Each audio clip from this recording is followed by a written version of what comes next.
WATE 6 on Your Side Heroes, sponsored by the Garza Law Firm. Let us help. While so many businesses closed during the height of the pandemic, a nonprofit that helps get abused and neglected children to safety never shut its doors. We went to Scott County to the Children's Center of the Cumberlands, and we met a woman who helps kids and their families in dire circumstances. Shonda Duncan has her own powerful story about climbing out of poverty to become quite a success. She's tonight's 6 on Your Side hero. The Children's Center of the Cumberlands looks like an inviting log cabin on the outside, and it's just as warm and welcoming inside. Child-friendly murals line the walls, a colorful closet filled with donated kids' clothing, and all kinds of games and toys to help ease the troubled minds of children who are heartbreaking victims of abuse or neglect.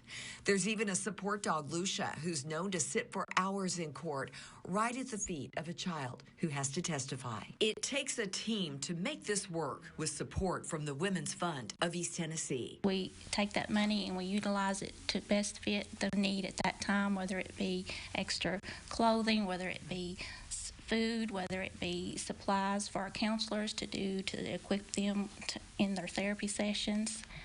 We just feel that need, that void at that time. Being raised by a single mother myself, it's huge because there are so many single parent families, and just being able to encourage those people, especially young girls and women, that they can take care of themselves and they can be self-sustaining. Attorney Shonda Duncan has spent many hours at the Children's Center over the years. She runs a domestic violence shelter in Scott County and serves as court-appointed attorney for families who can't afford a lawyer.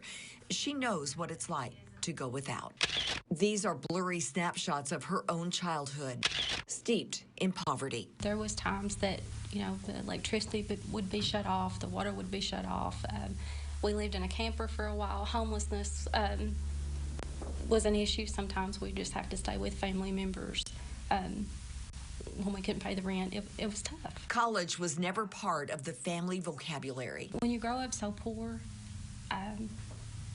in my experience, I don't know if I'd ever met anybody that went to college besides my teachers. I remember a teacher one time said, "Shonda, you're smart. You should think about college." And that's the first time it ever hit me that I could go. Somebody like me, they would let me in.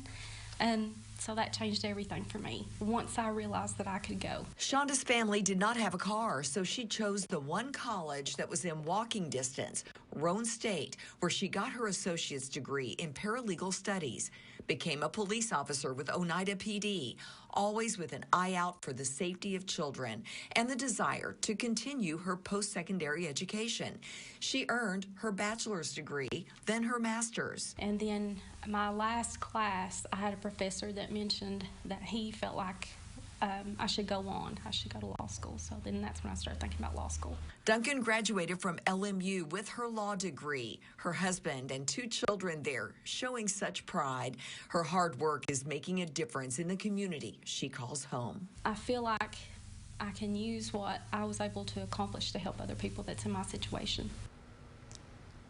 Talk about coming full circle, helping Scott County, where she grew up. The Children's Center of the Cumberlands, by the way, is one of 8 nonprofits that receive grant money from the Women's Fund of East Tennessee. We're streaming a 1-hour program on the fund and its programs on Thursday at 12:30. That's October 15th on WATE.com and our free news app. Hank Williams Jr.'s daughter, Holly Audrey Williams, shares her compelling story. Co-chair Casey Pruitt joins us. I'm honored to MC. I hope you can join us too and support the mission of helping low-income women like Shonda change their stories and build strong futures.